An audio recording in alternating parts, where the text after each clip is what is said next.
America, we are back, baby. Welcome to another episode of America Unfiltered. It is a huge day today. It is primary day in Florida, and I am forecasting a James Fishback victory incoming shortly. Hopefully, this is the case. Hopefully, we do not get raped. Hopefully, we don't have Byron Donalds running this state. But here's the actual thing. This is just a primary. If Byron were to win this, it doesn't necessarily mean he's going to be the governor. Even though Florida is overwhelmingly right-leaning, a lot of the polls, and you even see liberals touting about this on social media, are showing that David Jolly, the Democrat candidate, will beat Byron Donalds by about 6 points, or at least as of now, he's polling about 6 points ahead of Byron Donalds in a head-to-head. But it showed the opposite, that Fishback would beat Jolly by over 10 points. So the fate of Florida is in your hands, everybody. If you're a Floridian and you've not voted, what the fuck are you doing watching my show? If you're a Floridian and you have not voted, get off your ass and go vote. There's 1 fucking hour to go vote. Go vote. Don't be a coward. Don't be a pussy. Don't be a faggot. Go vote. It is your obligation as an American to save this fucking country. Do not allow it to continue to be raped, robbed, and looted by Byron Donalds and his cronies. Byron Donalds insider trades. Byron Donalds is one of the most ridiculous people in all of Congress. You want to actually hear a funny story? This is slightly unrelated, but it's some related to something we were talking about yesterday. I'm talking about Byron Donalds now. Reminded me of my phone call with Byron Donalds' offices yesterday, but I also made a few other calls, and I talked about those on the show. I made a few calls. One of those calls was to Caruso, the county clerk Caruso in Palm Beach County, because he is the one who specifically made the decision to send $1 billion of Palm Beach County taxpayer money to Israel to invest in Israeli war bonds, which pay less than a normal bank pays back in interest. So it's not even like we're making money. We're losing money to inflation over time. It's not a good investment at all. It's really just helping Israel out. But Palm Beach County in Florida did this, and it was Caruso's decision. I called Caruso yesterday. I asked him if I could have a meeting. I asked him if he would like to discuss this, and I actually discussed this on the show yesterday. If you go back and watch it, you guys can see me talking about it. Guess what happened today? Caruso got arrested for fucking his nephew. Caruso fucked his nephew at a family Thanksgiving. Groiper Kurz, bitch. Groiper Kurz, bitch. Let's go. Fuck you, Caruso. Fuck your undying love for Israel. What is it with these Israeli shills and fucking kids? What is it? What is it with the Epstein class and fucking children? The world may never know. But we do have a good show for you guys today. It is going to be a fun show. We're going to be doing a little bit of a live reaction to everything happening in the primary. They haven't released anything for the primary, and they won't for about 1 hour. Everything I'm hearing shows at about 7 p.m., we will start getting some information out of some of these counties. But as of now, we do not have anything. But we do have something fun planned. I do have Matthew Finnimore. He was on Jubilee recently. He actually was on my Jubilee, my first Jubilee episode.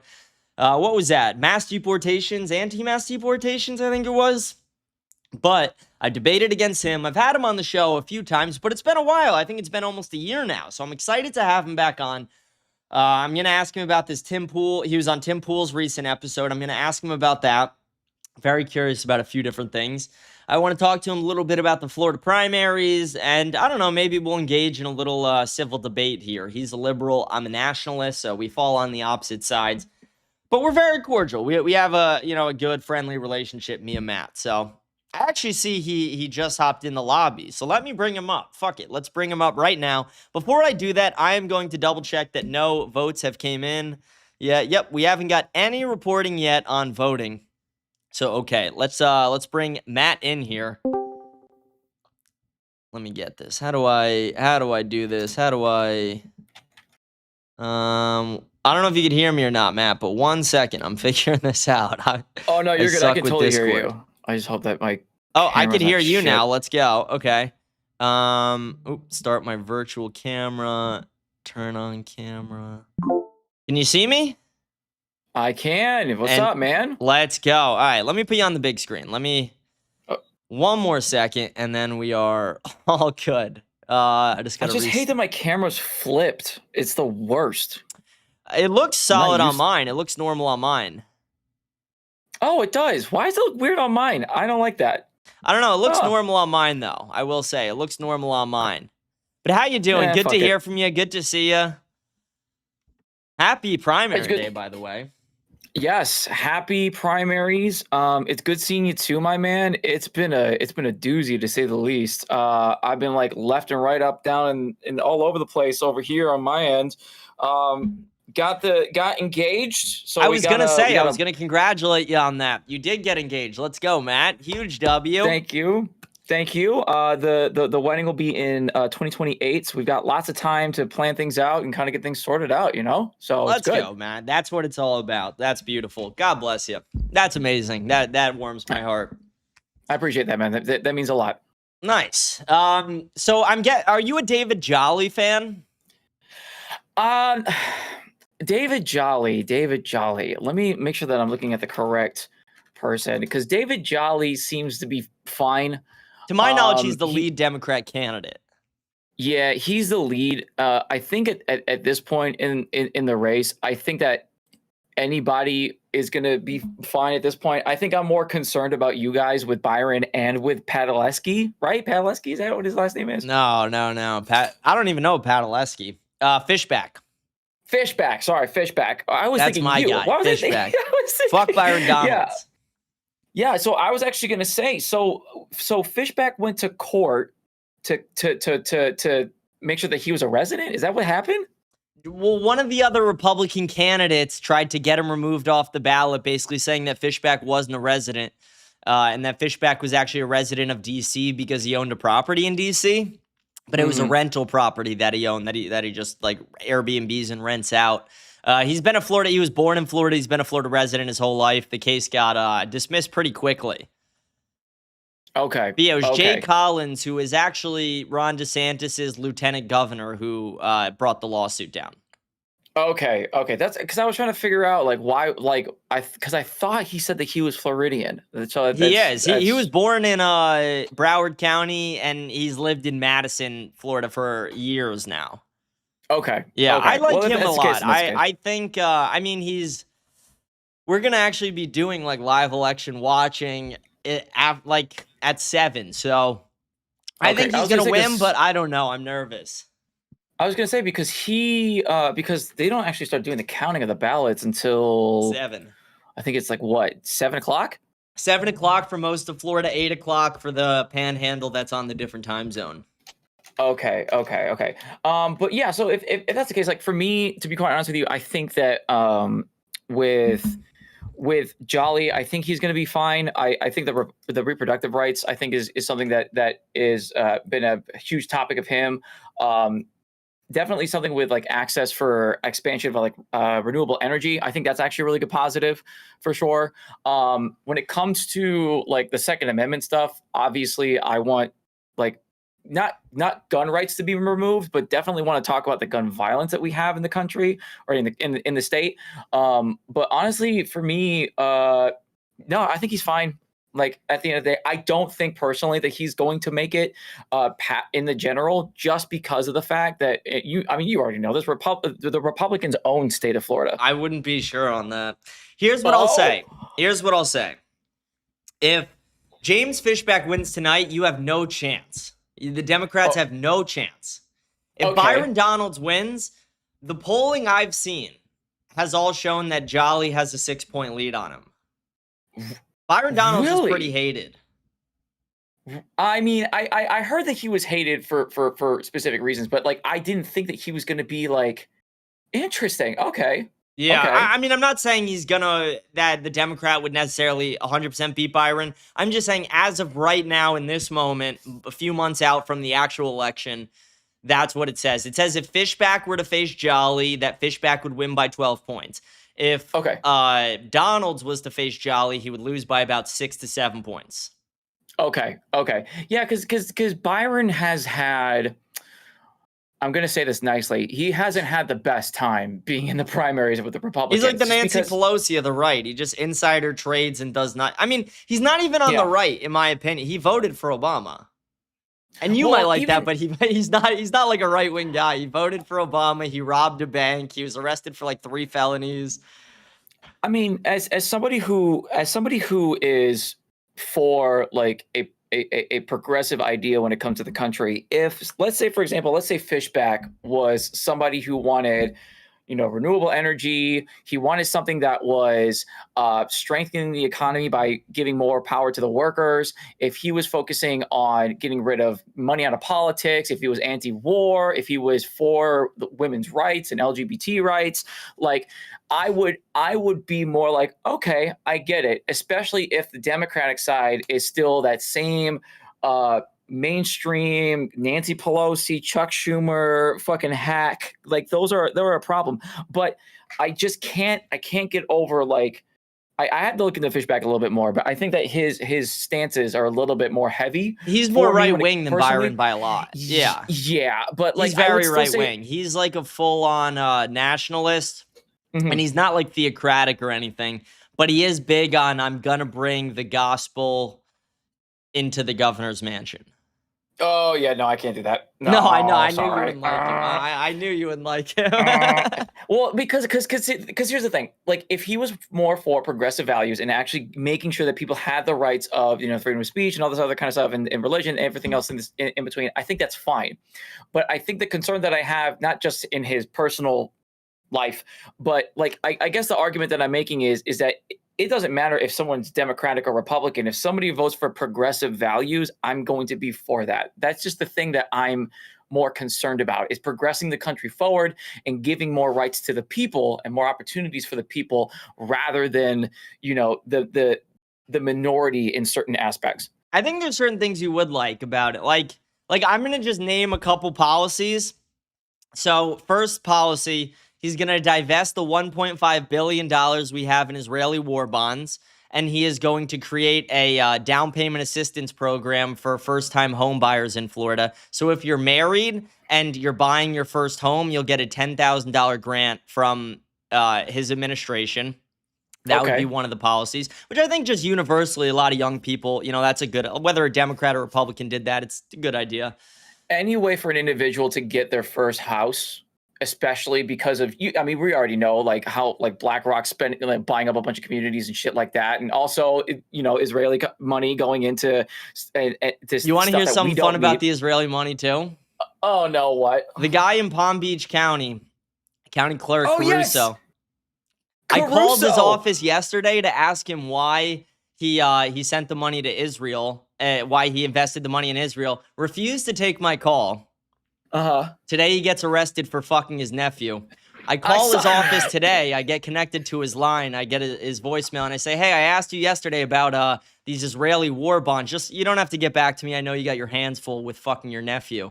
So we'll see how he enjoys that one when he gets back in his office. Well, because here's the thing. Is that like he literally, I see it here, faces charges of kidnapping, lewd, or lascivious, I think that's the word that to say it. Lascivious molestation, lewd or lascivious exhibition, luring or enticing a child, and child abuse causing mental injury. He is literally fucked in the system. He's dead in jail. And I mean, in Florida, yeah, depending on how old the kid is, he's really, if the kid's under 14, you're put to death. Oh, is that really? Oh my God, is that I think really that the passed. case? Yeah, isn't it? Maybe it's 12, but I think it's 14. Let me take a look. Death sentence? Child. Death penalty. Florida allows prosecutor. Yep. So Florida allows prosecutors to seek the death penalty for adults convicted of the sexual battery of a child under the age of 12. 12. Okay, it's 12, not 14. That makes a little bit more sense, I guess. But still. Close. I don't know. I have no clue how old the kid was. I know it was his nephew, I think. And I know he did it at Thanksgiving and then another time. That's a bad Thanksgiving. To be honest, that's a bad joke, but that's a bad Thanksgiving. That's a tough Thanksgiving. Yeah. And but the reality is, yeah, he's up a creek at this point, because if it's not even if in this case, I feel like he's already going to be found guilty with. No, 100%. I mean, it was DeSantis who brought the hammer down on him, and DeSantis is the one who appointed him. So that makes you think it's more serious too. If the guy who was close, like DeSantis was really close with this guy, and then DeSantis was the one who literally brought the hammer down on him this morning. So Okay. If it's your own buddy doing it, you're probably guilty.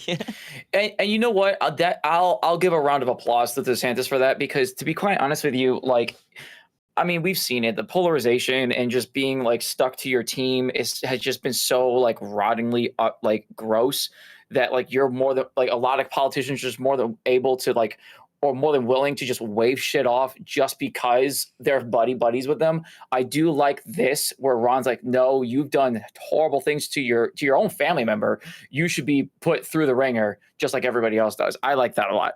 Yeah, no, I like DeSantis. He's I've met him a few times. He's a really nice guy when you meet him too.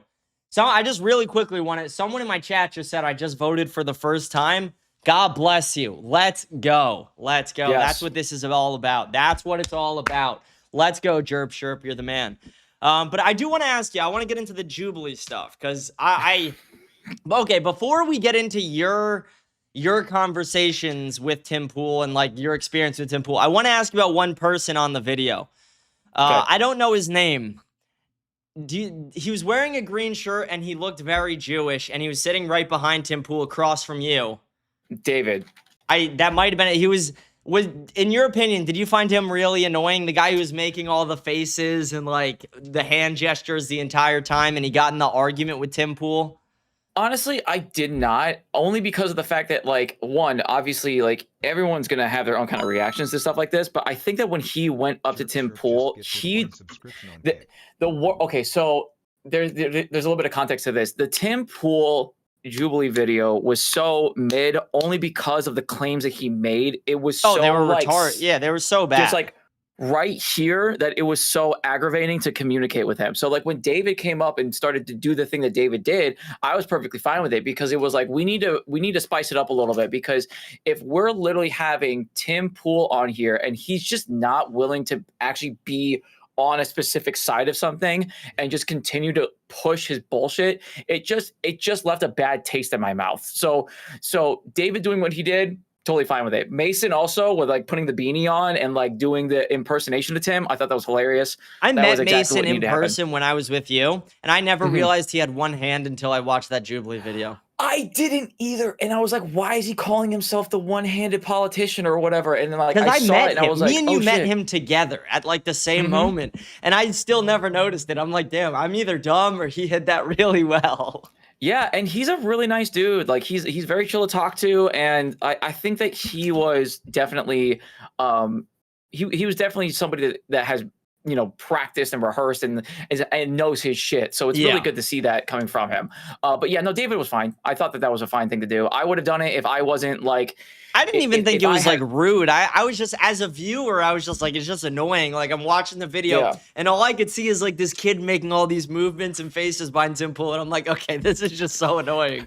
It distracts you. Yeah, it totally distracts you. And I totally get that. That's why I sat behind the, not Tim, but I sat behind the people that were debating Tim, because it was like I can at least cover, kind of like be there, but also cover myself. It's the funniest shit in the world, because it's like you can see my reactions to some of the things that he says too, because it's like there was a couple of moments in my claim that I did with him where he was talking to other people about the Constitution and shit. And like I kept saying to the camera guy, I was hoping he was going to catch it, where I kept saying, that's not the point. That's not the point. Because his own argument was so absolutely stupid. What, that the Constitution is effectively just done? Right. I would actually partially agree. I don't think like the document's gone, but I would say the constant attempts to change it or to alter, you know, the way we perceive these laws, I would say that itself is like somewhat right on his part. But I also agree that that's like more of a middle ground question than a surrounded question. Like, because that's something where both sides are kind of right. Like the document is not gone. It still exists. And the meaning of it is still there. But at the same time, there are parts of it that you're like, okay, you know, you either want to change one of those parts or someone else does, or, you know, there's always those things. But I didn't like his prompts. I agreed. I thought they were really dumb. Well, that was the worst part, is that like when listening into his take, when I initially started with the conversation, I wish I had just a little bit more time, because at the end of the conversation, when I kept saying that it was the judicial, the legislative, the executive that were the issue, I was going to turn right back around to him, because we talked about the 14th Amendment executive order that Trump did, and I was going to say, well, how is it that it doesn't effectively exist if you have the judicial stopping the executive from an executive order that they've already argued is against the interpretation of the 14th Amendment? Like the issue that I was having with him was just continuously him saying these crazy fear-mongering like claims, and just nothing was coming from it. The Civil War thing, I was going to ask you that. I was going to ask you that next. What do you think about that? Because I didn't get to. I don't know if you talked and they just didn't put it in there. But what was your opinion on that claim? I don't fucking believe it. I don't believe it whatsoever. I don't think, you don't think we're going to a close civil now? war. Not like close, No. like it's going to happen tomorrow. But you don't think we're like closer now than we were 20 years ago? No way. I think that we're more willing to just be loud and snapping at one another. I think that's something that we're doing. I think that when it comes to the abrasiveness of like the federal government going after us like this as people, I think that's an issue for sure. But I don't see people like American citizens like yourself or Fishback or Byron Donald getting dressed up or just being as American citizens fighting other people on the left when we're doing protests against ICE. I don't think the Civil War is going to be left and right.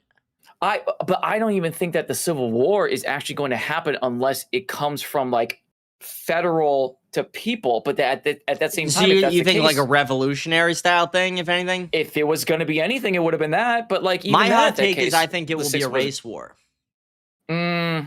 I don't think it's going to be a race war. And I think the reason as to why it's not going to be a race war is just because we all have our own disagreements, sure. But at the same time, like we're all Americans at the end of the day. I guess I'm just too optimistic on that. But if we were going to have something that was close to anything close to revolutionary or anything close to a civil war, it would have started in the 6th. It would have started in January in 2021. January 6th. Well, but that's exactly when the Civil War would have popped off, or the revolution, quote unquote, would have popped off. But it was just a bunch of fucking losers. I can see where you're getting at. But it's just a bunch of guys that failed on their insurrection attempts. Like that's I don't even necessarily think like, I think the vast majority of people there had no intentions of doing that, and like, yeah, you probably just got caught up in the heat of the moment. But regardless, I would say I do think the race war, but I also don't think it will start in America. I think you're going to see it start in places like Ireland, UK, other parts of the UK, Europe, and then you're going to see it come over to America over time. And I think it's going to start with Muslims.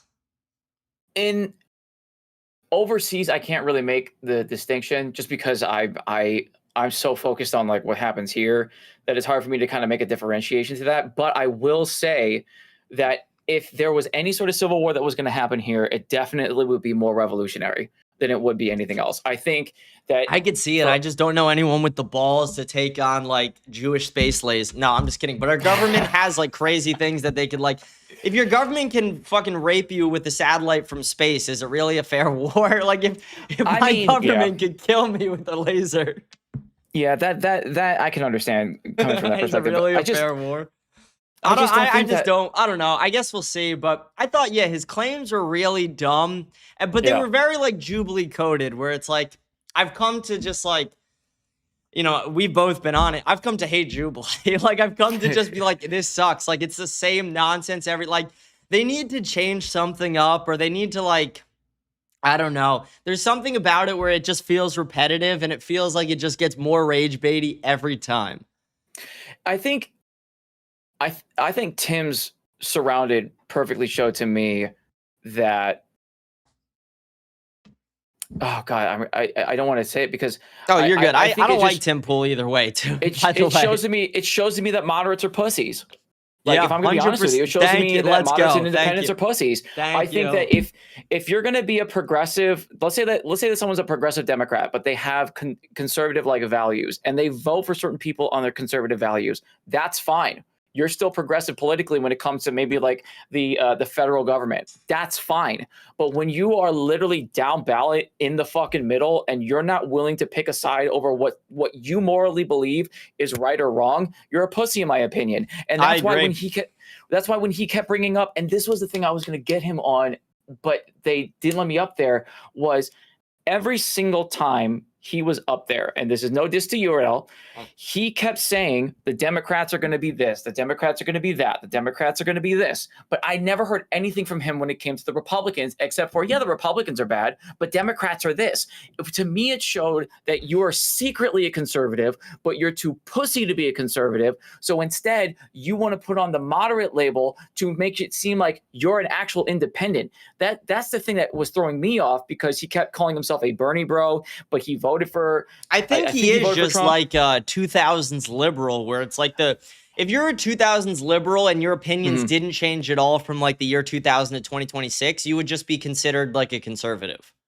Yeah, basically. Yeah, exactly. That's what he is. It's like, and that's what it was. You're not going to agree with this when I say this, but it's the exact same thing with Trump, in my opinion, too. Trump is just a modern day liberal. I don't think Trump is that right wing at all. Yeah, I mean, because he's not really doing anything for you guys.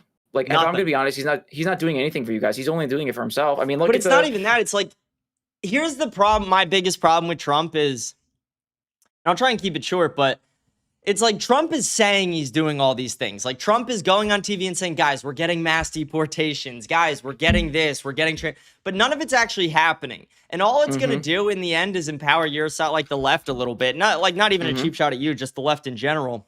Yeah, no, but it's just going to empower them to come that much harder on the right, because Trump is acting like he's going 1,000 miles an hour. In reality, he's going 1. Trump isn't. He's getting less deportations than Obama. He's let in more immigrants than he deported. Transparency obviously is terrible.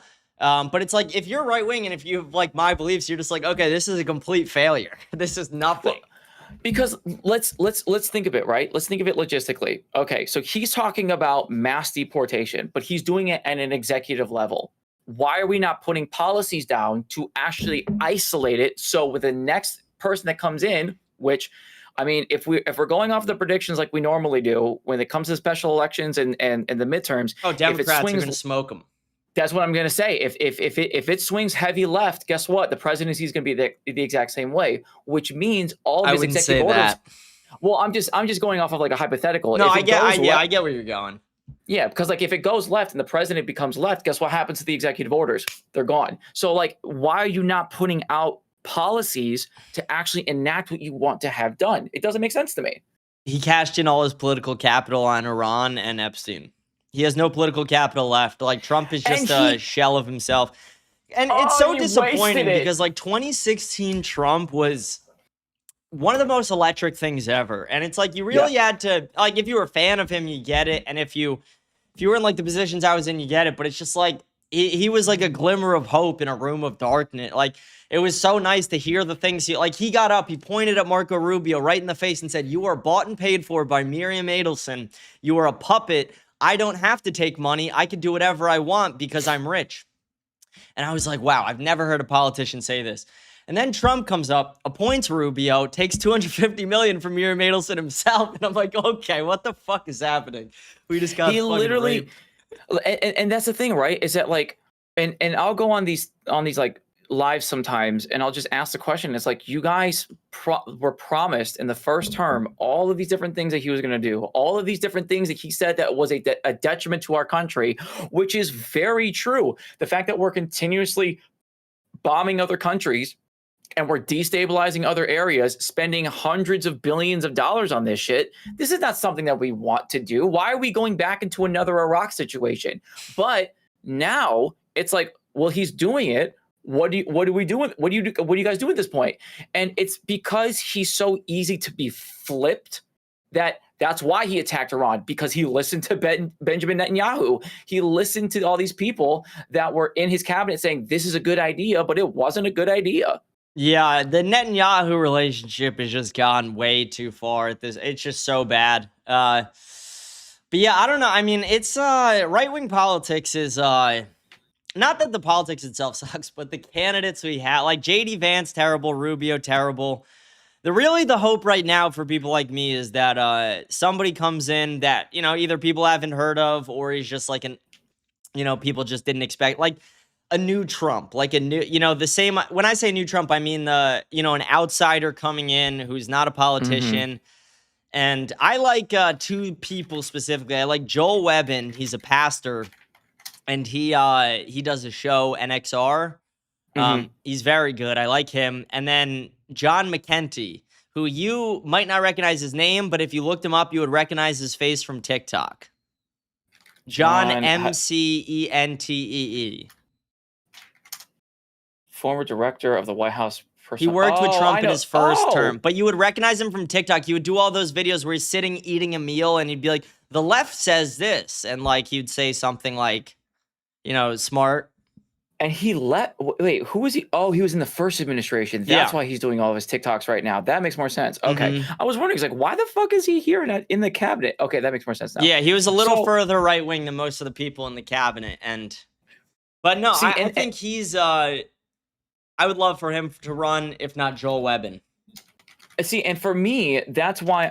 Let me see if I can find my. Who do you want for 28? By the way, do you know?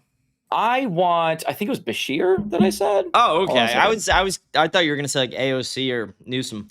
No, I don't want AOC or Newsom. I think that, and this is the reason as to why. So Newsom has too much dirt on him politically because he was in California for such a long time, and and not to say that it's you, but conservatives have continuously used California, New York, Illinois, and another city or state as their Chicago as like their main kind of go-tos when he talks about policies and stuff.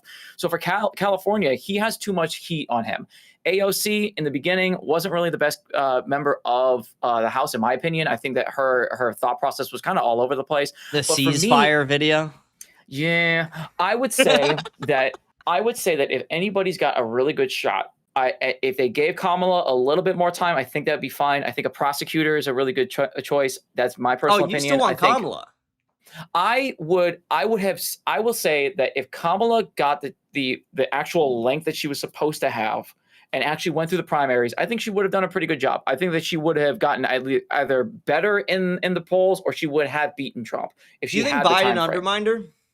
I think that Biden, absolutely, actually, without question, she put it in her own book that she felt like she was basically cheated out of an opportunity because they gave her 30, like 100 plus days, like not even a whole year. 1.2 billion in 100 days. That crazy, right? The fact that she was able to get that much in that time frame, but it's still that's not good. I don't like that though. I don't like. I'm wary of any politician who takes too much money. I think I respect that, and I respect that because it's like $1 billion comes with the price. Quickly. It's a lot of money. And but here's the thing: a lot of those donors were Israeli. See, and that was the thing that made me go a little bit. Like a few hundred million of those dollars were Israeli dollars. Jesus, that's why it's like to me, I'm not necessarily even saying Kamala would have just outright supported the war, but if she was bought and paid for to do the war, I don't even know if this would have been avoided under Kamala. Yeah. No, I can understand that, but I think for me, Bashir is a really good option. I think Andy Bashir is a really good choice. I think Buttigieg is a fairly good choice too. I don't, because I'm looking at Ballotpedia. Cuomo is a terrible idea. Absolutely not. Fetterman, horrible idea. Harris is, I can't think of Fetterman because if you're so easy to flip flop like that, I don't be surprised if he does it the opposite direction and he tries to go into favor. I think that's kind of pussy shit. It's like the moderates. I know it's not important to you, but to win the election, do you think the Democrats should run a straight white guy? I don't think that's going to change anything. You don't think that makes a difference? I don't think so. I think because when it comes to the Democrats specifically, they are very diverse, and that's an honorable thing. I just don't think that their main goal should be to make like the first thing, but they should definitely go for somebody that's going to be a shoo-in to beat the Republican candidate. I don't think that Trump is going to go for another term. If he does, I'll be listen. I'm going to look at you differently. If he puts himself on that ballot, I'm going to look at you and be like, "Where's the 22nd, bud? What's happening?" If he puts himself on that ballot, I mean, I wouldn't be surprised if liberals took the Capitol, and no one would blame them. I mean, well, especially for the 2000 libs. The 2000 libs are gross. I think that they're just a waste of perfectly clean water and fresh air, personally. But I honestly, I think Ways that to clean water and air is great. I love saying it. It's my favorite phrase to say. But I would say, like, I don't want Sanders only because he's too old. I don't want Waltz either because he's too old. I mean, Whitmer's a pretty good choice. She was really great in Michigan. I think that she did a really good job in Detroit to help revitalize that city. But I don't want anybody above or close to the age of 60. That is a huge problem for me. And there's too many candidates on here that are close to that age, because I'm an advocate of age limits, term limits for SCOTUS, and age limits for SCOTUS as well. Like, just age limits all around. Yeah, there's no reason you should be able to wheel somebody out to make a vote. Dude, where's McConnell? Where is he? Oh, is he on Life Alert? He's probably dead. I've given up on any of that, though. Like, I've almost just given up on, like, not like caring, but just like trying about, like, you know, would I like to change that? Yeah, I agree with you 1,000%. The second you're cashing Social Security, get out of my government. It makes no sense to me. Waste of time. And old ideas need to die so new ones are born. You know, if 80-year-olds are the average age of the House, the Senate, the executive, then, you know, what are the policies going to reflect? The views and the ideas of 80-year-olds. And it's like, we do live in this new technological age that they don't understand at all, but we seem to understand extremely well, is like, you know, some millennials, Gen Z, Gen Alpha.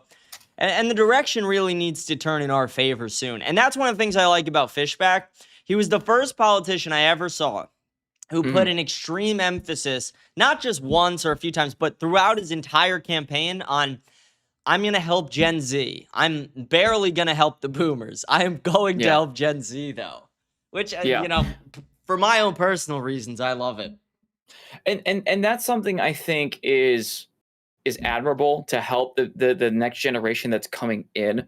I think it's just going to be really hard to find somebody that I can trust that is going to be not just there for me, but there for the people around me, and also there for the entire country. I just want somebody that is literally not going to give money to another location or country or government without taking care of us first. I'm so sick of giving out this money to places like Israel, giving out money to places that don't need it, because we have so much more to be focused on and worried about.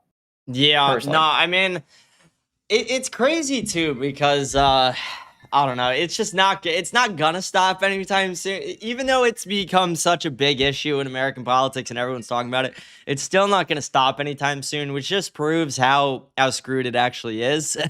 Yeah. No one could actually make a difference with it.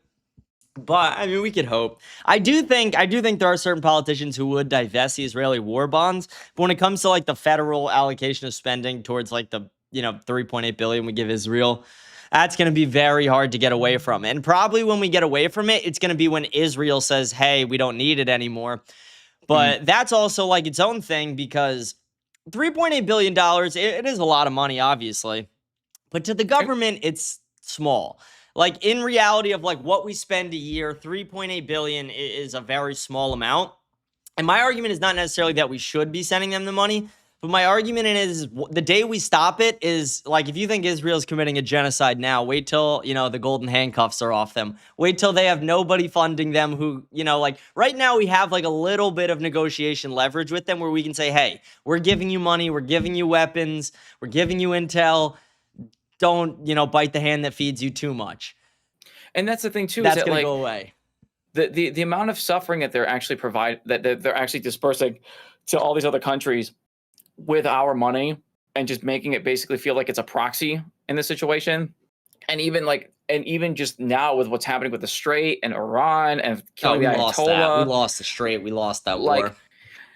This is a literal fuck up. And it's because they listened to Bibi and all of his bullshit. That is a huge problem. And like, we need to like not just ring them in, but basically tell them, if they continue to do this, we're cutting funding. Like I'm that adamant on just being like, cutting funding. I'm done. You really got to stop the military. The funding, like, yes. Theoretically, if we gave them $3.8 billion a year for the next 100 years, but we took away the military support financially and actual, you know, boots on the ground, planes, materials, etc., that would be $1 billion times. Like, the money, that's kind of my bigger point, is like, the money, while it is, you know, a thing, it's the, that's not the important thing, really. It's like the trillions in war spending is the problem. I don't care about the 3.8 billion, if I'm being honest, relative to the, hundreds of trillions of dollars we waste in Hundreds the of Middle trillions. East. It's so fucking much money. Like, we could have used all of that money to take care of our country in literally multiple different ways. In fact, I would be so radical to say that the entire center of the United States would be better populated because everybody would be getting away from the coast because of the infrastructure that we placed and because of how much we invested into our own country. If we just took that money and not fucked it off to the Middle East, like I'm There's a lot you could do with it, for sure. I mean, an insane amount you could do with it. So like much. 350 billion is what we sent. So that's a, big chunk of change that you could definitely make some real differences with.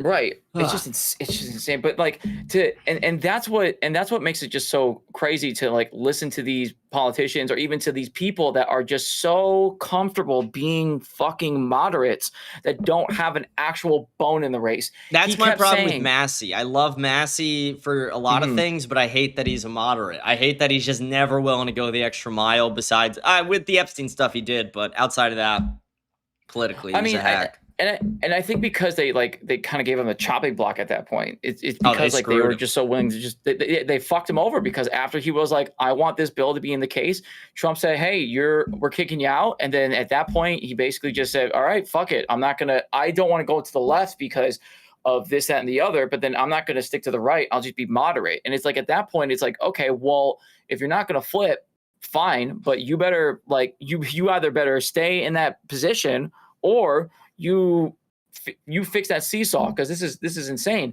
And that's the problem that I had with Tim, is that like you're so willing to say that we're going to go into a civil war, that the Constitution doesn't work anymore, that we are all becoming authoritarian, but like you're just saying anecdotes and buzzwords and just. Do you think we're going to become more authoritarian? I don't think in 20 years, are we going to be more authoritarian than we are today? I would say 1,000%. In my opinion, it's not Democrat, Republican. The long-term battle is fascism and socialism. I'm going to say in 20 years, I can see it getting there. If we don't put the brakes on it now, then we definitely will get there in 20 years. Are you pro DSA? I honestly, I don't think I'm pro DSA, but I am pro mixed economy. I think that we should definitely, because that's what we are. We have mixtures of both, and I think that it should be okay. Publix is technically socialist, yeah. Right, and I think that it's okay to have a mixture of the two. The United States has always been multiple different facets. It's been a constitutional democratic republic. It's been all three of those things to help solidify the ability for the individual and for the community to excel in a better way than what it was when it first created. It's the exact same thought process when it comes to our economy. We're not just one-sided. If we're too much on one side, it becomes destructive. If you look at all these different locations, as an example, too much capitalism, you are starving your people. Too much socialism, you're starving your people. You have to have a healthy, clean middle. And it seems as though it's a little bit more capitalist than it is the other way, in my opinion. But that's just me. Yeah, I don't know. I look at like what's happening, and it seems like the DSA is going to eventually absorb and take over the left side. Yeah. But at the same time, I see an equal on the right where it's like people like me are I'm not necessarily pro-fashion. You can make an argument. I could see it working, I guess. I can make the same argument that fascism could work the same way they can make the argument that socialism will work.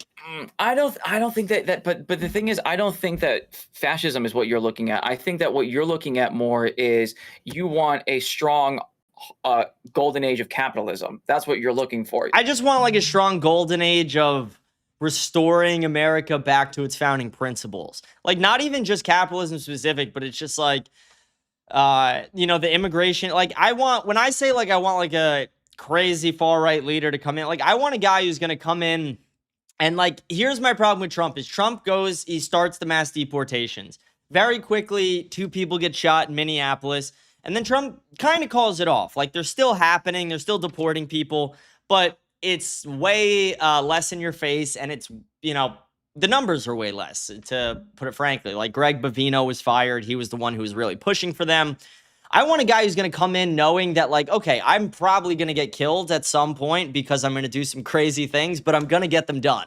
I'm going to, like, deport 80 to 100 million people, whether it's popular or not. I'm going to end foreign ties. I'm going to pull us out of these wars. I'm going to invest in the United States economy and people.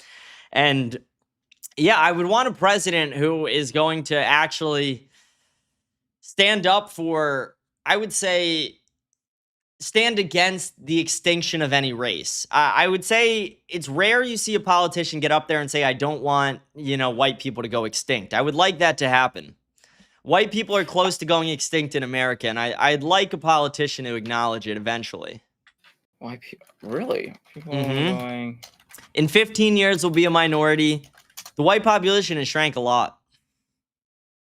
I think that's the thing about America. America has always been this melting pot. I don't think so. You don't think so? Up until 1965, our immigration policy was yet to be a good, moral, high IQ white person. And then post 1965, it changed. Yeah, but like the idea that we didn't have that we didn't have more than just white people. Oh no, we had more than white. I'm not trying to make the argument that America is only white. Like America is, you have Native American Indians, you have white European heritage, you have black, mainly sub-Saharan Africans that we brought in through slavery and then their descendants after that. And you have Mexicans. You have, Texas, parts of California, stuff like that was absorbed. So that would mainly be the demographics to me. And it's not even saying that it needs to only be white people or needs to only be that. It's just saying that I don't want to... I think it would be crazy to go from a policy that says, okay, we're only allowing white people to immigrate to then a country where white people barely, if at all, exist in it. I think that's crazy to me. But I think that's a fault. And honestly, I think it's just the fault of the presidency, because it's like you're willing to say that immigration is not something that we should be having in the country, but yet you're immigrating South Africans in here that are a specific shade of color, and that gives that perspective. And honestly, it makes sense that they would give that perspective, because the country has always been this idea that while there's this immigration that happened in 1960, the idea that we couldn't continue to go down the route of the bring us your tired, your sick, your huddle masses from across the world, that's something that we could definitely look into as being like, hey, this is what the United States is. This is what the United States has been. This is something that we've done in America, and to have the world see that, hey, anybody can make it here. Everybody can make it here. I think that's a positive, in my opinion, having immigration, but like let people in. I think it would be a positive if Americans weren't struggling as much. I think right now, the more like it's just basic supply and demand economics of, the more people you have in the country, housing, food, all that's going to be a little bit more. Jobs, they're going to spread things around more financially. People are going to make less. Like theoretically, if there's 100 million less people in the country, you would probably make a little bit more money at your job and your rent would be a little cheaper, and so would your food. I think it comes down to like just the government's their obligation to take care of the citizens before, any foreigners whatsoever. And with that, I can understand that argument, but I also would even say, like, if we didn't spend the money that we spent, because like if we remember back when Clinton was in office, if with Clinton back in office, we had a surplus at the time. Then what happens? Bush was trying to go off of what Daddy HW wanted, and decided to meddle in Saudi Arabia and meddle in Afghanistan and get. Do you think Clinton was a good president? I think that financially Clinton was a good president by getting us back into a positive rather than a negative. Honestly, I can't get over the blackmail. That's the part for me. I can never Israel blackmailed him with the Monica Lewinsky thing. I'll never get over that. I can respect that. To be quite honest with you, if I was in his position, I was like, yeah, I got some head in the White House, whatever, no big deal. But I think that the problem it is funny, but it's a bad look. It's a bad look. Right, and it sucks because it's like it's just a funny thing. It's like, yeah, so what? I'm the president of the United States. I gave you guys extra money in your pocket. I actually agree. I think there should be a White House assistant strictly for that. I think the president should be able to get head whenever they want. That's a whole different department. That I'm not jumping into that cesspool. But here's the thing: when it comes to what Bush did, and I keep saying it, the AUMF if you scrap that up, throw it away in the fucking trash and never let that thing come out of it coming back into existence again, and you actually solidify the powers of the declaration of war to the legislative branch, we would not be in this situation. The money that we spent over the past 26 years put us into $36 trillion in debt. Oh, yeah, where we had a sure. surplus. And because of the amount of money that we spent, because of the lies that we were told, because of the destabilization that we've done, what happened? Asylum seekers came over here in droves because they were desperate because they didn't have anywhere else to go. Oh, yeah, a lot of it's our fault. I don't deny that. We caused that. and honestly, if we didn't do any of those things, we wouldn't be having this conversation. Well, you and I probably would be crying and complaining about palm trees are leaning too far to the left or leaning too far to the right. That's what we would be complaining about. But no, we have to complain about the wars that we've been put into and the position that we're in now, because it all started with a really shitty Bush. Yeah, I mean, Bush was its own. I think it's Dick Cheney more than. I don't think Bush was actually the president. I mean, he was on paper, but Cheney was the guy. I think Cheney called all the shots along with Wolfowitz. Wolfowitz and Cheney were both, heavy Zionists. Specifically Wolfowitz, for sure, as you could tell by the name. That whole administration was fucked. Like, you had. Cheney. They archived the entire, or they took off automatic archiving on all their emails. They went off. They kind of did what Hillary did. I mean, and then the Patriot Act, like that was video crazy, surveillance, video surveillance on American citizens. So I'm gonna say something controversial. Go for it. I hate the Patriot Act, obviously, and I think that's just universal. All Americans do not like that. I like the idea that somebody thought to test the powers of the president. I respect it. I respect the fact that somebody had the balls to say, how far can the president push? I don't like the Patriot Act. I'll never like it. I'll never support it. But I'll respect that Dick Cheney had the balls to say, I wonder if I could spy on every single American and get away with it. That's ballsy and gutsy. And, again, I don't like it, but I respect it. I just can't believe it passed. I just can't believe that it passed. I'm not surprised, actually, but because that's if you're the government, why wouldn't you pass that? Well, but that's the thing, is that like you would think that the Supreme Court would look at this and be like, this is against the right to privacy. Like, this goes completely against both portions of the right to privacy. But SCOTUS was like, yeah, no, I'm perfectly fine with this. Just give me more of that cock. Like, and they were just fine with just getting like letting Americans get fucked. Like, that's exactly what happened. This does contradict your statement earlier, though, about Tim Pool, where you said the Constitution wasn't changing, but now you're saying the violation, which it's only one example in a way larger picture. But I thought I just noticed that. No, and I appreciate that, because here's the thing: the problem with his argument is that he should have said the Constitution only works when the administration is in office, or when he could have worded it better. But the fact that you're saying like it effectively doesn't exist when there are examples of both things, now we're just going off of a semantic argument. If he said something along the lines of the Constitution only works when a branch of government is in opposition of the executive. So like the Trump administration, and then you had the House, the Senate, and the Supreme Court, those are all left-leaning. That's when it works. But when you have somebody like Bush and the Supreme Court, when it was Republican, and the House and the Senate, which was all Republican, they passed the Patriot Act, and that's perfectly fine. They passed the AUMF, get rid of the article for declaration of war for the legislative. That's perfectly fine.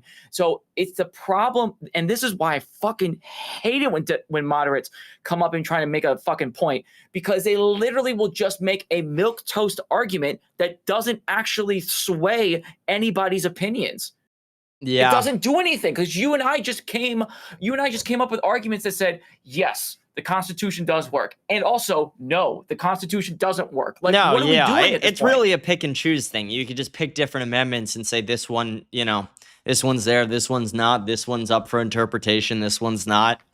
I mean, just the idea that like we still have the Supreme Court, looking at amendments and trying to make constitutional judgment. It just shows that while, it's like I said, it's just a middle ground where it's, you're both right. Like, it is there, but it's also still up for interpretation. It's also, their Fourth Amendment, I would argue, is gone as well. But then again, like, I wouldn't argue that free speech is gone. I would argue that, they're trying sometimes, but not that it's gone. Second Amendment is still strong to this day. The For Third the most Amendment, part, yeah. I think the Third Amendment is actually like rock fucking solid. I haven't seen like unless I haven't your had a soldier show up at my door, so unless your wife is a military soldier, okay, coming home after a long day of work, like the third amendment, the Third Amendment's fine. The yeah, Fourth that one's Amendment's stuff. definitely Fifth fucked. Amendment's working. Yeah, it's working. It's doing its thing. It's just with a cane on one hand and with a broken fucked up hip on the other side. It's still going through. So wait, I want to ask you about two things that are happening in the world now. Yeah. One I want to ask you is the Lindsay Clancy case. Are you paying attention to that at all? Oh, if I wasn't paying attention to it, I would be still hearing about it because my fiance, she's locked and fucking loaded in that Does case. she think she's innocent? She does not think. No, sorry. She does think that she's innocent.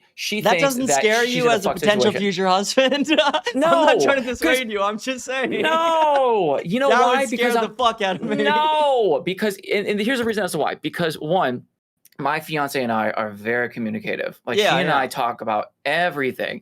She tells me when she has bad days. I tell her when I have to take a moment to clear my head. We get into a little spout, sure, but I don't. Like she and I are never going to get to a point where I'm going to be worried about like her killing your safety.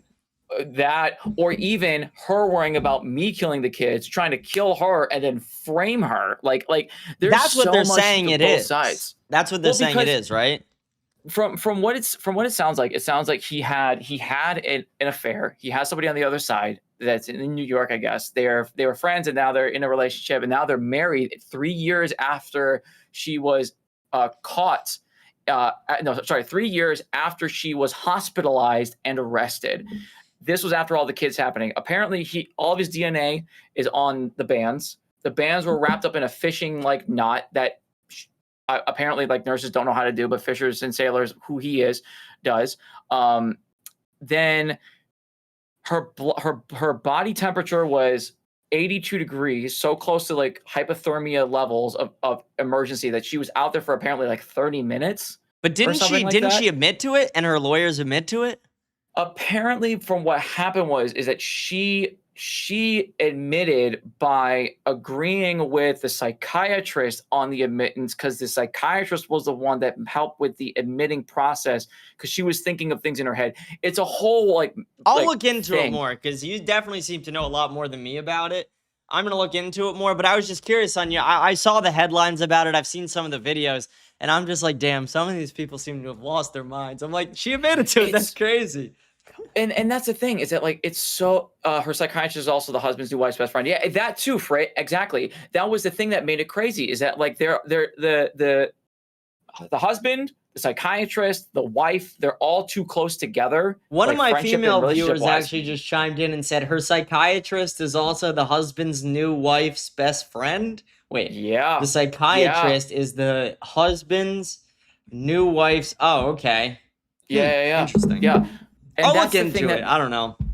And that's the thing that's crazy is that there's just so much to this story that it's so convoluted that I'm always the simplest answer is the correct one. And sure, that's not always right, but it usually is. It usually is right. The simplest answer is the correct one. Yeah, it usually is. If you've got the smoking gun and you have your fingerprints on it and you were the one that loaded in and the fingerprints were on the bullet ballistic, absolutely. Boom, you did it. But this one is a little bit different where it's she doesn't remember it because she was in I'll say that too. The doctor who gave her that list of I saw the list of medicine. The meds. I am friends with a few psychiatrists.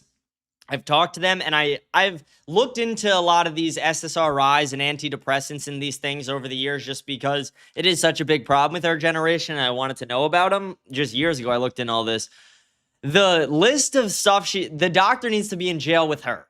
The doctor needs to be in that cell right next to. That is so insane. That list of holy. I mean, that was insane. I was shocked when I read Lamictal, clonazepam, all these things. I'm like, do you know what that's even just Lamictal is a heavy dose. Clonazepam or Klonopin is basically Xanax, but stronger. It's all these crazy things that do induce psychosis, and I don't know.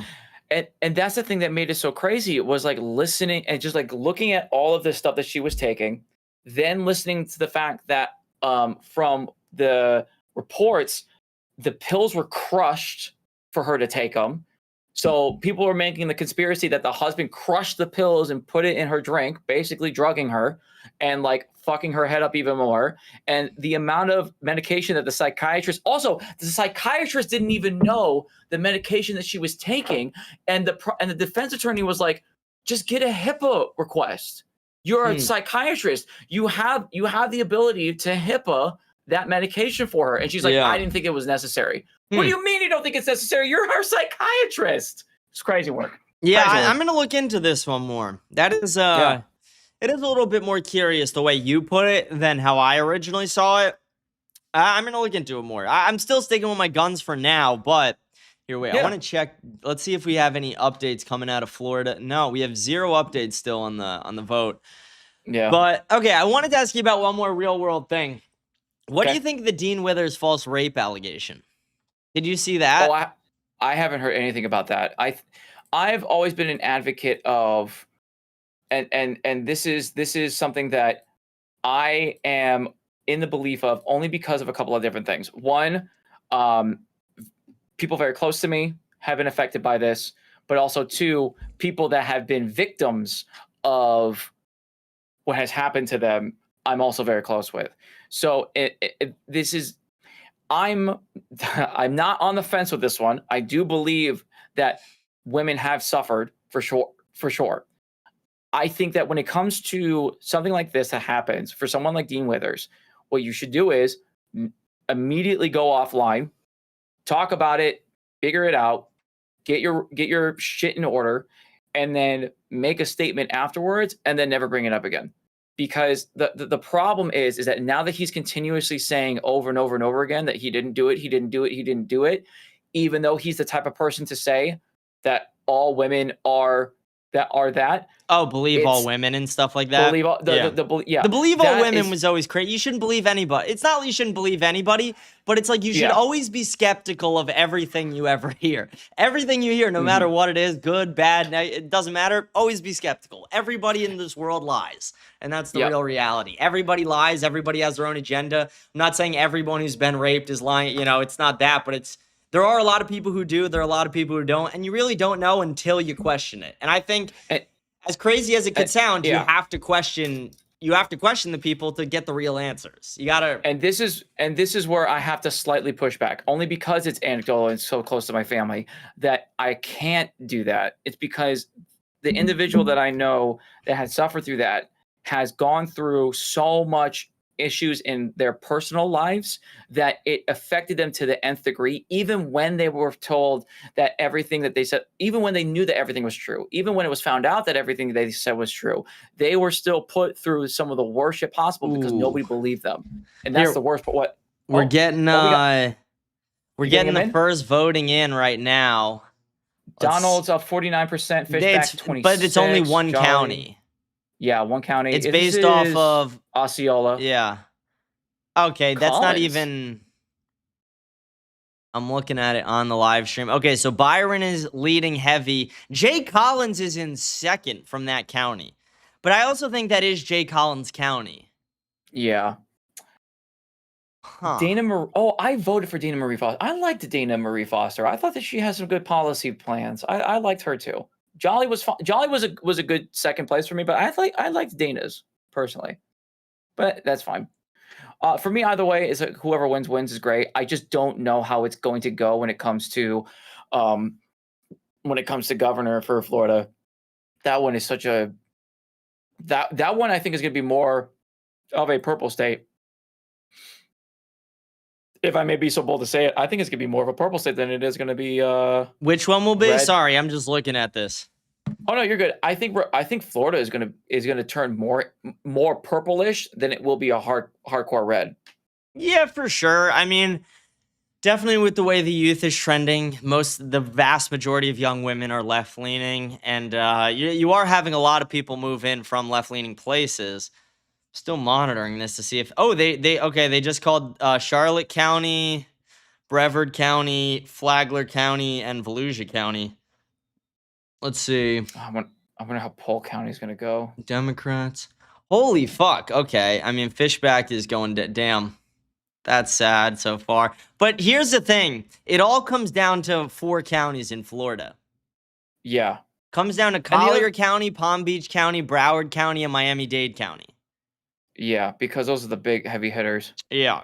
If you don't win those counties, you're fucked. You could win every other county in Florida. If you don't win the big ones, you're fucked. So we'll see. Yeah, Palm Beach, Miami-Dade, Collier. Yeah, this is going to be an interesting one for sure. What do you think of Palm Beach Pete? Palm Beach Pete? Yeah. I haven't look him up. Heard of Palm Beach? Look him up and click images. Click images, please. Who the fuck is this? Who the fuck is this? It's Jeffrey Epstein. Are you fucking serious? Guess what? He's running for mayor in Palm Beach as well, and he loves to fuck 18-year-olds. And he's also a billionaire who used to hang out with Epstein. Oh my God, that's a horrible. Yo, he took a video in front of Epstein's New York townhouse and he goes, I think I'm gonna buy him this place. And I'm like, bro, this guy is crazy. Oh my! He posted a video of him on a yacht with a bunch of like 21-year-old and 18-year-old girls, and he's like, "This is the life." And I'm like, bro, if this Epstein guy is still at it.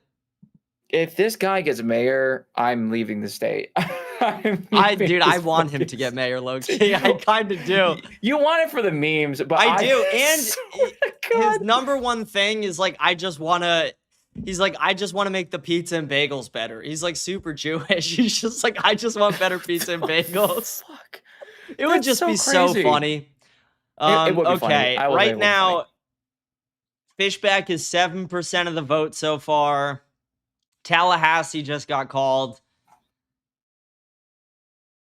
Fishback did not do well in Tallahassee. But here's what's interesting though. You've got Moody, I think, is actually still doing fairly well in her state, in her Senate race. Who was it? Isabella Moody? Yeah. Ashley Moody. I don't even like care.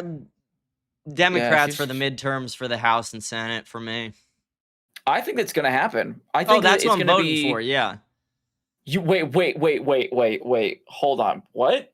Yeah, I'm voting for the most likely. Interesting. Okay, not for the entire ticket, but for a lot of the House and Senate seats. Yeah, mainly House actually. But I want to try and get some accountability with Trump.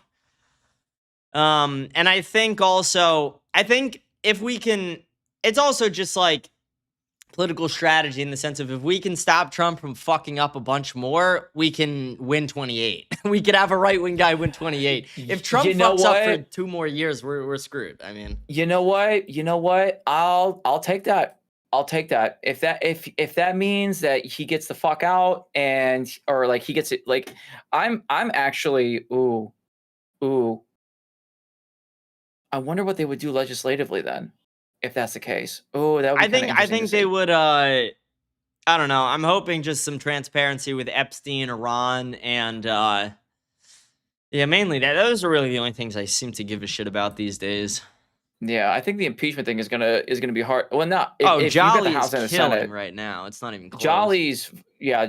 I think Jolly's gonna be the answer. It's not even gonna be a question to me. Oh, because, what county did they just call? They just called Broward County. Damn. All right, Fishback might not win this.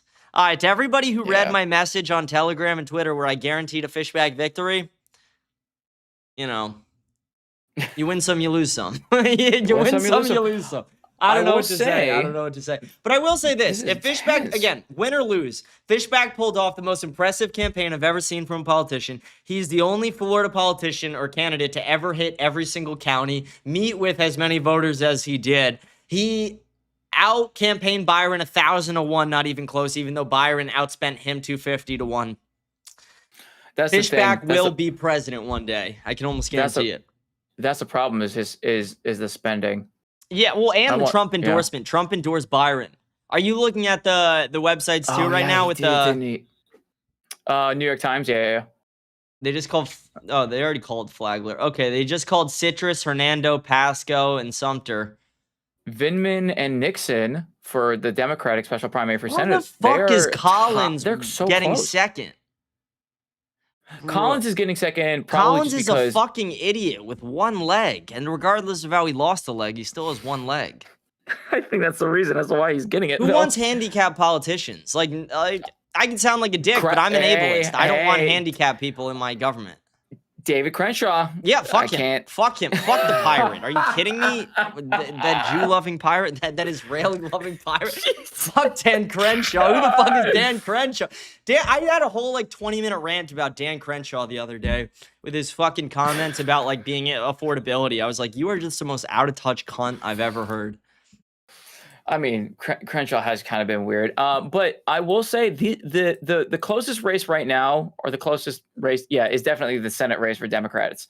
Vindman and Nixon are basically 50-50 at this point. Damn, I can't believe. Wow, Moody is just fucking killing it right now. Fucking cleaning. Where are you seeing that? I'm not even. I'm on the New York Times. They show everybody's races. Yeah, I'm on NBC just looking at the governor primary specifically. Oh, I see. Yeah, I see what you're looking at. Yeah. Bro, how is Fishback not going up? How? This is crazy. I'm gonna crash out. I'm gonna kill myself. Actually, Matt. You're gonna see me kill myself on the stream. You better today. listen. You better. How else am I supposed to be debating with somebody that is on the opposition if you're gonna just kill yourself? Wait, look at. If anything, that's a total victory awesome. For you, right? Imagine you're debating someone and they kill themselves mid-debate. That's a victory. That's probably the greatest margin of victory you could ever have. Is your opponent kills themselves out of disgrace. You can't kill yourself just because Fishback doesn't get it. I'm gonna kill myself because I have to deal with Goyam all day. I'm rebuking that in the name of Jesus. I'm gonna kill myself because I have to deal with the dumbest people all day. That's so funny. Everybody I talk to is an idiot. If I'm gonna do it for any reason, it's gonna be that. But no, I won't. I joke about killing myself too much because if someone ever killed me, people would just chalk it up to I killed myself. Yeah, they're just gonna be like, well, where'd he go? I don't know. We'll figure it out. I do say it every single day. You say it every single day. At this point, yeah. It's nothing to live for at this point. Here's the thing though. This race now, okay, so Donald's you think is definitely gonna be Jolly. You think that that's a definite? No. Fishback would 100% beat Jolly. Donald's it might not. That's the thing. That's gonna be a tight race. If Donald's wins this, which is looking like he might right now, Donald's could very well lose to Jolly. I would probably prefer Donald's to Jolly, but I don't like either of them. Oh my God. Nixon's beating Vindman, but it's still 50-50, so that's fine. It's only 34% of the votes that are in. Angie and Alex are kind of neck and neck. Honestly, I'm fine with either one of those getting the Senate seat for the Democrats. Nixon's really good. Vindman is also good. They've got really good experience. It's just how are you going to beat Ashley Moody? That's going to be the hard part. I barely know anything about Ashley Moody too. She's just your typical the left kind of thing. So doesn't really matter. I gotta put a face. Let me look up her picture. Moody, Florida. Oh yeah, okay. I don't like this woman that much. I just don't like her face. She has a really annoying face. I wasn't gonna say anything. I don't like ugly people. Fair. I don't like ugly and fat people, if I'm being honest. Listen, that's you, man. That's fair. I'm not gonna say anything. Someone in my chat just goes, "She's fat," and I'm like, "Yeah, you knew." I knew it the second I saw her. I try to do Kick. Try to do like a multi-streaming thing on Kick. I just can't do it. Oh, that's what I'm like. You're unable to get it to work, or what do you mean? Not that I'm unable to get it to work. I can get it to work just fine. It's just that I need to get a second PC to do that because one of them would be for gaming, the other one would be for. Oh yeah. That's what I have. I have a monitor here which has you on it, and then I have a monitor here with my chat on it. Yeah, camera right exactly. up here. And that's the thing is that like I have like a bunch of different monitors, but just one PC, and it's like doing all the work that it can, and it's like I need to get something different. I need to get like a dual setup because if I get a dual setup, then I can do one gaming and everything else. It'll be fine. But Fishback is in 4th place right now. Yeah, I saw that. That doesn't make any sense to me. Fourth place is crazy. I just don't understand that. How is he not second at the very least? I wonder if it's because, and this is just me kind of not being conspiratorial, but I wonder if it's because of that court case. Byron gets away scot-free. No one gave a shit about it. The court case made Fishback look good. If anything, it was his other court case. How did Byron? Fishback's been in court quite a few times, but he didn't pay it. Like, the most notorious thing is he didn't pay his lawyer $1 million, and he still hasn't paid his lawyer $1 million. And his argument was, my lawyer lost the case. Why would I pay him? Which I actually agree with. I actually like his take on that. So Byron Donalds wasn't under investigation? Byron Donalds is currently under investigation for sex trafficking and for assault. Oh? But the sex trafficking, I'm going to say at the start, I don't like Byron Donalds. It's not sex trafficking. At worst, he bought a hooker at a hotel and fucked her. At worst. That is the worst case scenario. Is he was in DC and he was in Maryland, he bought a hooker and had sex with her. And that's like the worst case scenario of it. As much as I don't like Byron Donalds, I don't like tearing down guys over fake allegations. So I'm not gonna engage in saying he was like a sex trafficker. But he did assault a woman in a grocery store. I do know. No, I don't know the woman, but I know people who know her. Interesting. I wonder if that's gonna actually bite him in the ass in the long run. Someone said, "Hey James, is there a tier list for Goyim or is it a binary?" No, there's a tier list for sure. There's S tier Goyim and F tier Goyim for sure. For sure. Yeah, so in July of 2026, Collier County School Board member Kelly Mason filed a civil lawsuit against Byron Donalds, accusing him of a hostile, intimidating 2022 encounter at a Naples grocery store. There's a video of it, Donalds' campaign strongly denied the allegations. There's a video of it. Huh. The daughter took the video on her phone. Oh, please tell me that this is the video of the phone. Oh, maybe it is. You can't really see it. It's not like he hits her or anything. He just yells at her and berates her. And he's like, I'm coming for you. I'm going to crush you. And it's because the woman was suing Byron Donalds' wife because Byron Donalds and his wife started a charter school, or they took a bunch of money to start a charter school and then never opened it and just basically scammed everyone out of the money. And they didn't, like, it happened at the last second. So everybody who was supposed to be enrolled in that school didn't get to go to school for like the first month. They had to like find a new school. Jesus Christ. Yeah, Byron's not a good guy overall. He just has the Trump endorsement. I cannot believe Fishback is... regardless, win or lose here, Fishback. I'm going to give a personal message to Fishback that I'm going to clip and just send to him. Fishback, I love you. Fishback, you put forth the most impressive campaign I've ever seen. God bless you and your heart. Thank you for doing this, not only for us, but for the state of Florida. And I see a very long career and very successful career in politics for you. Fishback I love that guy. He's great. I've met him personally many times. He's very smart. He's 31 too, which is one of my favorite things.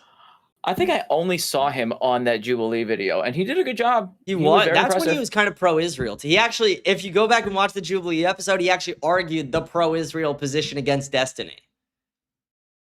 Oh. I will say this. Fishback is the #1 debater in the entire state. It would be interesting to have a conversation with him, I think. He ran the company and started the company Incubate Debate, which basically went high school to high school training kids how to debate. And he's so good at it. If you ever have a conversation, you realize just how quick on his feet he is. If he doesn't know an answer, he's either going to I don't know. He's always going to sound confident. Yeah. He's good. And honestly, that's the way of doing it. Like sometimes that's a really good way of doing it, is just being like, hey, I'm confident in this kind of thing. So it'll be interesting to see. But someone just goes, even if Byron dies, Fishback's not even gonna get third. And I'm like, damn, bro. I mean, right now he's got 45,000 votes. He's under Paul Renner and Jay Collins. That's gonna be that's great. The Paul Renner, again, here's the thing. If Paul Renner won, I would actually be cool with it. I like Renner. But Renner is just like a pussy version of Fishback. Like, Renner is like a middle ground between like Donalds and Fishback. He's way closer to Fishback, but he's not willing to like say the things Fishback's willing to say. Fishback is just like willing to just say whatever. He doesn't care. It's not he doesn't care. He's just very bold. Oh man, this Angie Nixon vote situation is crazy. It's but like who was the woman that like? There's this woman that a lot of young women in Florida wanted to win. Was it Dana or Dottie? Was it for governor? Yeah, for Florida. I don't know, actually. I've been it was seeing it all Dana. over TikTok that, to be honest, I never saw a name. I just saw, if you guys don't vote for the black woman this time like you didn't in 2024, and I like just hitting at Kamala, and I was like, okay, well, there's 2 black women on there. I don't know which one you're talking about. But I saw like 10 posts like that. Yeah, it would be definitely Dana Marie Foster. Dana Marie Foster was that choice. Okay, Foster. I'm so upset that Jay Collins is even coming remotely close to second. Like, this is... Floridians, I'm disappointed in you. Boomer Floridians, fuck you. Kill yourself, all of you. Kill yourselves. I mean, listen, this is unfortunately the retirement state, and it fucking sucks. It's the Jewish and retirement state. Yeah, it really sucks. They need to go away. Yeah, it's gonna be tough. It looks like it's gonna be an uphill battle in the future, but what would you say is your most controversial take? My most controversial take? Yeah. Oh shit, that's a tough one. Like, what's the left-leaning version of like super controversial take? Because I'm going to try and convince you of one of mine that I actually convinced the furthest left person I've ever met. One of the reasons I like talking to you is because you're on the left, but compared to the leftists I know, you're not moderate in the same way me and you were talking about Tim Pool, but relative to how extreme some of them are, you're very level-headed, which I appreciate. Yeah. God, what is a controversial take that I can think of? Actually, anybody that's God, no, I can't say any. Because God, fuck, I have to think about it, because the problem that I'm having is the way that I'm thinking of like wording it is going to sound horrible. Oh, you're going to sound so fucking I promise horrible. my viewers aren't going to give a shit. Okay, so any president that fails to uphold the oath that they give to the Constitution should either be put in prison for the rest of their life or killed. Yeah. I think that's not a bad one at all. I wouldn't even say that's controversial. It sounds controversial, but if you're really thinking about it, like, because in my opinion, if you really think of like a traitor to the United States, what other traitor would there be than somebody who is at the highest caliber, not doing the actual thing that they're supposed to be doing, which is protecting the Constitution? If you don't protect it, then enjoy prison. All right, let me see if I can convince you of mine. I actually don't even think this is my most controversial opinion, but people tell me it is. Okay, so what do you think of the idea of eliminating the death penalty completely, except for terrorism, and replacing it with slavery? So, if you could call it work camps, you can call it whatever you want. But if you commit murder, you commit rape, you commit certain crimes, if you are in jail for life or you are on death row, why put someone to death when you can have them like making shoelaces for life and, prop up the American economy slightly on their backs? Aren't they already doing that though? Isn't that what the 13th Amendment? No, completely forced. 14 hours a day. Wait. I'm not saying we have to whip them. We don't have to rape them like we used to rape the slaves. A way more humane version of how we used to do it, but they are slaves. Here's the thing, because like that would mean that we would have to, and I would actually have to fight with this, where like you would have to then make the life sentence so much more rare in its form. Because if you're continuously just giving, like, let's say, for example, Carmelo Anthony, right? You can make the argument that he actually committed self-defense in this situation. No, you couldn't. I actually made a video titled "Carmelo Anthony should be our first slave" with this idea in mind. No, I have to disagree with that. It's unfortunate it's a black guy, right? Listen, they're going through the appeals process tomorrow, so we'll see what happens. Oh, he's done. He's screwed. But the life sentence specifically, because of how easy somebody can get it right now, you have too many people that are being that would be slaves. I do agree that you would need to fine tune like what counts as a life sentence versus not. You would have to really fine But tune the that idea of it, it's like if somebody is going to be put to death, like we know we're giving them the chair, we're giving them the injection, or what is it, a firing squad, one of the three. If we're gonna give them one of the three, why not kill them? Say it's like a 40-year-old guy. Why not work him till he's 70? I definitely am somebody who disagrees with the death penalty personally. I don't think that life for life is a good answer. The problem that I'm having when it comes to the indentured servitude portion of this is if they're 70 years old and you're I don't know what putting that's into in that your hand, position- but I wouldn't wave that around on live stream, depending on what it is. Oh, don't worry. It's just a bullshit. It's just I a thought it was bullshit your nothing. debit card, and I'm like, not a debit card. I promise. It's not a debit card. I promise. I wasn't gonna say it at first. I'll wave this around. It's a I thought you were holding a debit card. Yeah. Okay. Yeah. Anyways, so when it comes to if somebody's 70 years old and they're working them until they're 100 and they pass away, like, okay. But I just don't know if the 14 hours would be a good idea. But also, I think it just depends on like if it's more of a fixture to society than something rather than like shoelaces, right? Like I would want it to be something. It would be bigger than that to me. To me, it would be replacing the illegal immigrant labor that we subsidize on farms. Like if we were able to deport these people, and then there's a gap in the labor that we can't fill, there you go. Free slaves. I love it. That one is a very, very slippery slope for me. And it's only because of the fact that like, oh, wait. Collins is up 24.9. Byron's is 50. I'm killing myself. I'm so sorry. I'm so sorry. I think I think the only reason why I'm having an issue with it is just because of how much I'm against just slavery and even indentured servitude in the prison system. I think the thing that's making it to where I can understand where you're coming from with the argument is if it's something so egregious that it's basically over and done with. So, for example, like a mass shooter. If a mass shooter gets caught doing the mass shooting, kills like 40 children, for example, and the sentence is life in prison, by all means, go for it. You killed future generations that could have made our country better. Yeah. You know? And you were found guilty. I would even make the same argument for child molestation. Yeah, exactly. And I would be fine with that because that specifically works.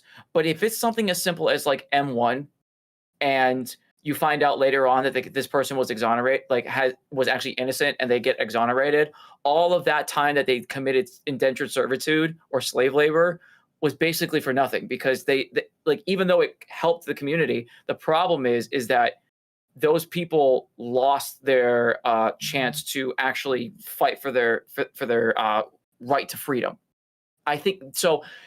In a flawless justice system, would you support it? Like in a theoretical sense, where it's a flawless system where they never get it wrong, you convicted, you were 100% did it, you didn't. Would you support that then? Theoretical, 100% perfect. It's 100% like it doesn't focus on race, it doesn't focus on religion, ethnicity, identity, none of that stuff. If it's 100% perfect and it's just even throughout the entirety of the board, then yes, I would for certain instances. So like the mass shooting, child molestation, sex trafficking, like those things that are without fault guilt, absolutely. It's just right now I can't do it. I get where you're going. Yeah. Do you know who Ceci is? It's spelled Ceci. Just go on Instagram. Very C-E-C-I. Very C-E-C-I. Very C-E-C-I. She's been on Jubilee a few times. I want to see if you recognize her. But I've had her on my show a bunch. We became good friends, but she's the furthest left person I've ever talked to. So much further left than you, actually. I actually think you two, you and her should do a debate. Like, that would be an interesting debate. But yeah, it is. I convinced her of that idea. Interesting. But she's a little crazy to me. Like I like her, but she's also the kind of person who's like, we need to start killing politicians and like all that. And I'm like, okay, like I don't think we're there yet. Listen, people are already politicians are already getting killed. What do you think of Luigi Mangione pleading guilty? I think he did it because he didn't want to get the double jeopardy in the state. You don't think he did it still? That's a toughie. I think he still did it. Yeah. I mean he pleaded guilty to the stalking. Yeah. I think he did it. I think it's very clear. Yeah. Because a lot of people Yeah. say he just didn't do it. There are some people who say he did it, but I don't care. Which, that's actually a more respectable argument to me than saying he didn't do it at all. Because at least you're, like, honest about it. You know, if you're saying, Yeah. like, he did it and I don't care at all, okay, you may be a little crazy, but you're at least honest. The other way Yeah, around. and the thing is too is that like he's just getting away from the double jeopardy case, because now they're putting in appeals to remove the state's ability to charge him again because of the double jeopardy. Which, I mean, that's a smart move, and you're still going to be guilty and you still spend life in prison, but you can get out in 30 years with the possibility of parole if you're on good behavior. So that's fine. Fishback just got up to third place, but he's not. Doesn't look like he's gonna win. 54% of the votes in, and Byron's up by like 380 votes. I'm curious if way more than 380,000, 380 votes.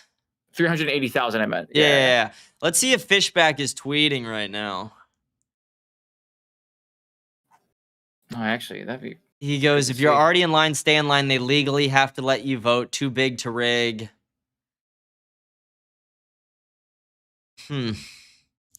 Yeah, this is sad. Either way, Fishback, you're the man. I fucking love you. It's tough. So tough. It is tough when you're younger, when you're in, like, you know, the demographics we're in. And it's like you are very into politics like me and you are, but it's like we can't do anything about it. Like, we can't actually get any meaningful change. It is a very frustrating scenario. It is, and that's the thing, is that like when it comes to our justice system, when it comes to our electing system, like that's the thing that is an issue. Like I think the problem that I'm having when it comes to what's going on now is we want to do so much to fix this, to fix our criminal system. We want to do so much to fix our immigration system. We want to do so much when it comes to fixing the election system, but we just don't have the time, the resources, or even the people that are willing to want to actually sit down and take care of it. We are too busy in the pockets and in the spaces right now of Iran and causing another war. It's like, what are we doing? What is the solution here? Why are we so gung ho on this is the thing that is more important than taking care of the people? I just don't understand it. I just don't think they I think a big part of it, and I don't think it's all of it. I think a lot of it is just institutional corruption and years of corruption that, you know, would honestly take years to undo. But I do think a big part of it is, for such a long period of time during the like early 2000s, late 2000s, like it became a talking point, like a real talking point among people that people still say, where it's like, oh, Gen Z doesn't want to do shit. Millennials don't want to do shit. They're the laziest people. And in reality, the statistics show that that is not true. That, you know, there are some people who don't, but I would say it's more of a reflection of the current system than anything. And then there are people who actively try to, but they can't get into the workforce. And yeah, I would say that the talking point of just saying that this generation is lazy and stuff like that has legitimately led to our politicians enacting laws and carrying out wars, etc., on that belief system. Yeah. I like what Angry Unicorn said. We need a drunk bus to take these young voters to the polls. And you know what? I think that's a thing that I'm also having a huge concern with. When it comes to voting specifically, people just don't want to vote. And I think that's actually a dereliction of duty on the hands of the citizen. Like, if you have the ability to vote in the United States, you should be voting. Like, it should be almost like a 90% to like 80 to 90% I would disagree. Success rate. You think so? I wish I didn't vote in 24. I never would have voted for Kamala. I wish I didn't vote for Trump. And I think there are times where it's appropriate to hold out your vote. But again, I think what you're saying is that they should be aware of the vote, and they should, like, obviously you should use your right to vote. But at the same time, I think your right to withhold your vote is just as strong as your right to vote. Yeah, your right to actively withhold and protest your vote is equally as powerful as your right to vote. What I can say then is this. Instead of just not voting, I think that when you go into the polls and you see the ability and you have these choices, there should be a bullet that says not voting, and then like give like I think that would be a good decision. None of these. Yeah, none of these, and then just like, in my personal opinion, I would just love a brief description as to why. Like, it can be like a sentence where it's like never read those. They'll never maybe do it. With AI coming out, you could get through them, but nobody's fucking reading them. They're gonna laugh at those. They're gonna be like, "Oh, I didn't want this guy because he's an asshole." They're gonna be like, "Okay, who can suck my dick?" And you know what? Super fair. I would be super fine with that. Where it's like, you know what? I didn't vote for him because he's a piece of shit. Cool, got it. Like, or I didn't vote for any of them because they're all assholes. Got it. Like, I'm perfectly fine with it. Or like, I'm not voting for them because they all have money in their pockets from all these corporations or Israel or whatever. That's totally fair. I think that would put a huge, and then at that point, you should have these media outlets being like, hey, so 90% of these people didn't vote at all because there's money in politics, or they didn't vote because Israel is all over the place, or they didn't vote because they're not taking care of the immigration system, or they're not taking care of the infrastructure or education, or blah, blah, blah, blah, blah. Like, I think that would be such a great eye opener than just being like, I'm not voting because I don't. No, like I agree with what I get what you're saying. Yeah. And again, I think it's just another situation where there's like a middle ground to it, where it's like the idea you came up with, you know, the none of these, like there is a good middle ground to that. But I just do think that there are times where you get screwed, where you get you know, I don't think if like the Democrats had it their way that they would have had Kamala there. Like, I think, you know, there are probably a handful of people they would have preferred given they had more time and resource, you know. I think they probably would have picked someone else. Because the problem with Kamala is like, you could make some, you know, with every single politician, you're going to be able to make arguments for and against. The problem with Kamala is the baggage is deep. It really does run super deep. And when you start going into it, she becomes a really bad candidate in the same way that a lot of people on the right do as well. But yeah, I just don't think, like, in 24, I don't think anyone deserved to vote really at this point. Like, I look at both sides and I'm like, you did a disservice to the American people. And that's the thing, is that like, and I would love to see those numbers. I would love to see those people being like, hey, this is the reason as to why I didn't vote. You guys like cause all of this stuff on both sides, and I don't fuck with it, and I don't support it. And I'd be like, yes, we've got a reason as to why no one's voting. I think that's such a powerful thing. I think that's just such like. Oh, wait, finish what you're saying. Sorry. No, I was just saying, I think that's just such a strong thing where it's like, hey, this is the reason as to why I'm not voting for you guys, and you guys need to fix this. Once you do, if either side does it, then you get my vote. Abso-fucking-lutely. I think that's a great way of doing it. But I want to say to any single person who voted for Jay Collins, literally go fuck yourself and eat shit and die. Like, you have to be a brain dead fucking idiot to vote for Jay Collins. Like, I get it if you vote for Byron. He's endorsed by Trump. He's been around. You know the name. Who the fuck is Jay Collins? Who the fuck is this guy? He's a fucking bald-headed freak with one leg. He's a dick. Like, if you voted for him, because I'm literally looking at this map, he won multiple counties. Every one of you is a fucking idiot. You are numb in the brain. Holy fuck, you inbred retards.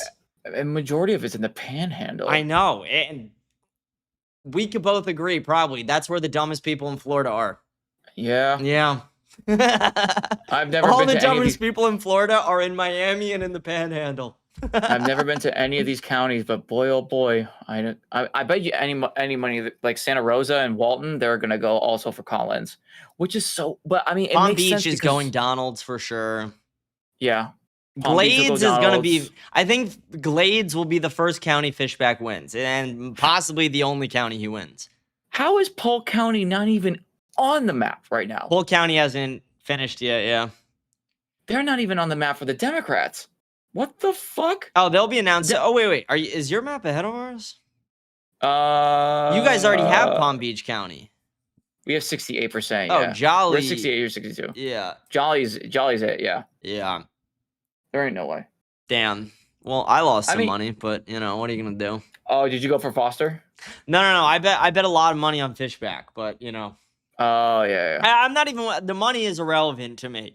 It was worth the bet. It's more about I'd rather like Fishback just be running the state, but I do think he'll run for president one day, which is kind of white pilling to me.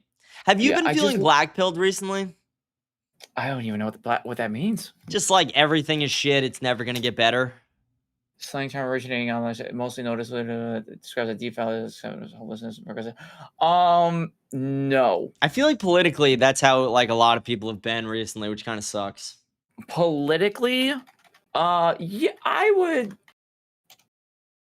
Yeah, Like I would not say in your everyday politically. life or at your job or with your fiance. Just like politically is what I meant. That's my bad. Politically, yeah, politically, I'm blackpilled. Politically, I'm just tired. I'm just like It's every- fatiguing, right? it's so fucking fatiguing. It is like it's like game over at this point because it's like you've got ICE now that is coming out with these electroshock gloves. I just don't even think those are gonna fuck? do much. Tasers are irrelevant to me. Like I don't know if do you ever watch Cops or did you ever back in the day? Oh yeah. How many times do you see a guy yeah. eat a taser?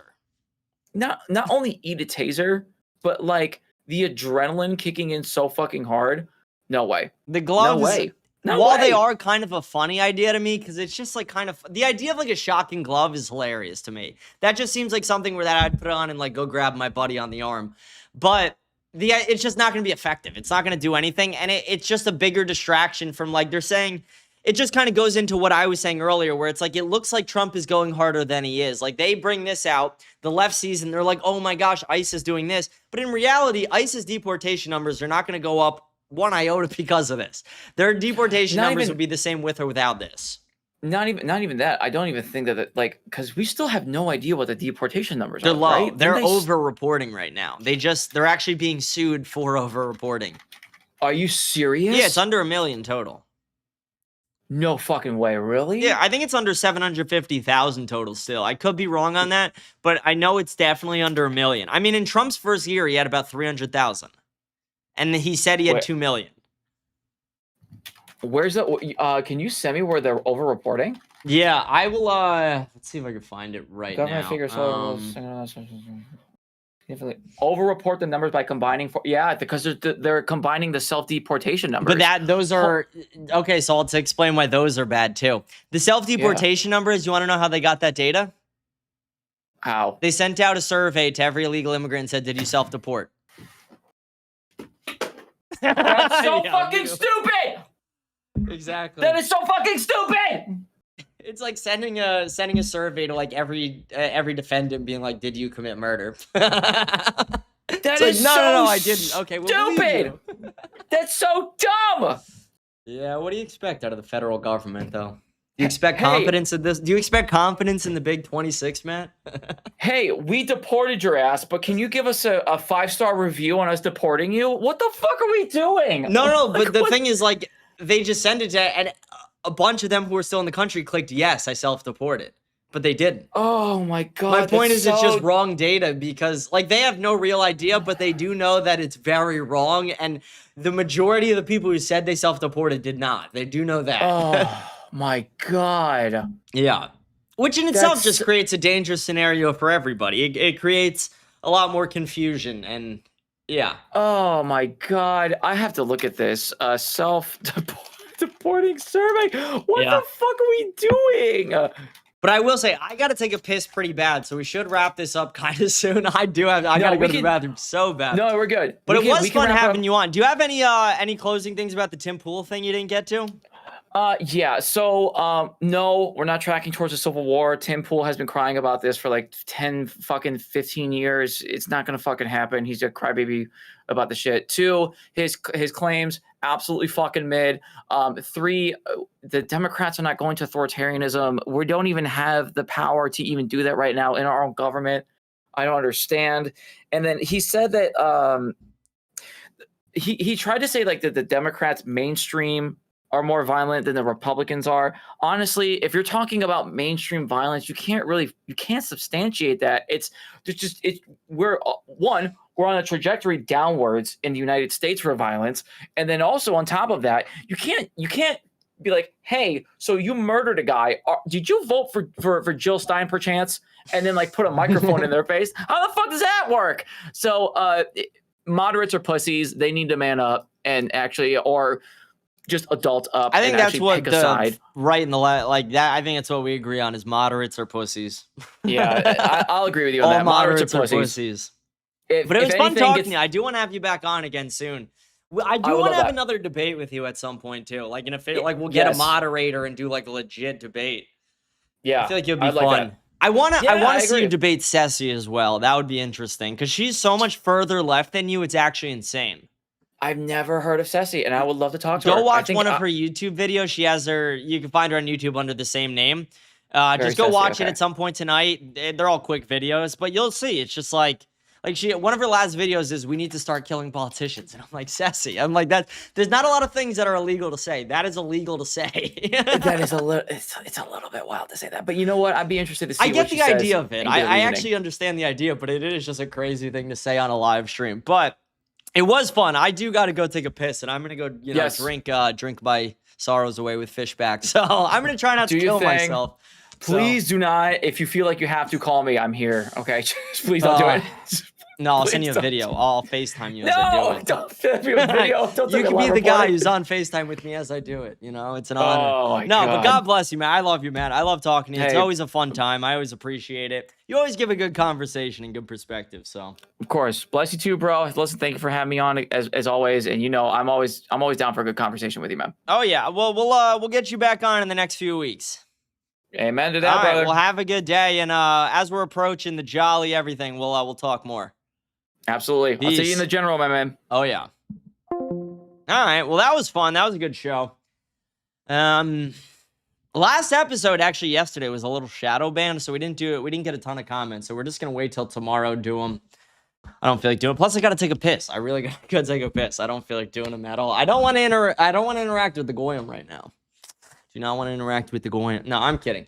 But I want to give a big shout out to Jerp Sherp. Thank you, Jerp Sherp, for the gifted sub. God bless you. Thank you. And thank you, Matt, for joining us for the show. I do want to, again, give my, I don't know. I will say, maybe I was being a little early. Fishback is ticking up. Fishback, I don't know. It's a long shot, right? It is. It's a long shot, but Fishback is ticking up.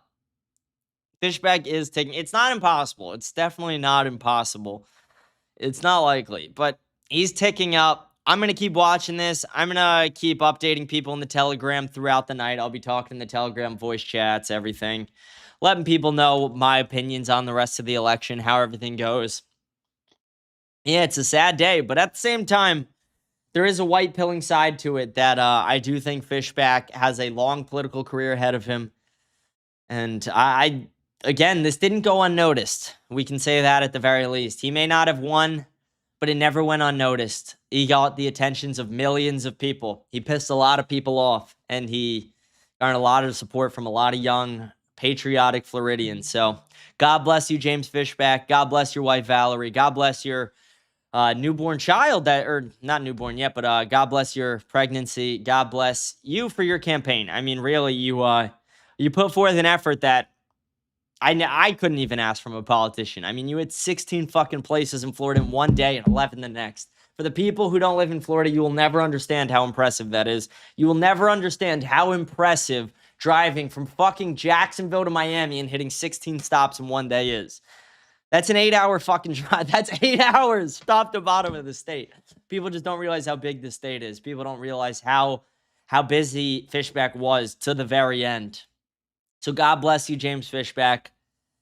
You may not have won, or it may not seem like you are going to, but you deserve to celebrate. You, your family, and all the people who helped you get there, or get to this point. You deserve to celebrate. You may not have won, but you accomplished something. And you have changed the course of Florida politics. America First is a real talking point in Florida now. And James Fishback is very much one of the people to thank for that. So thank you, James Fishback. Thank you for everything you've done. And again, thank you to your family. Thank you for the sacrifices you've made for this, the money you've donated. Thank you to all the Floridians who've donated money to Fishback in support of his campaign. God bless him. God bless all of you. I'm going to sign off. I'm going to see you guys again tomorrow on Wednesday. I actually think we're going to have an early show again tomorrow. Not sure. I'll keep you guys updated. But yeah, it's a crazy, crazy day, crazy week. But God bless you all. See you guys again on Wednesday. Hope you guys have a great rest of your evening. Thank you.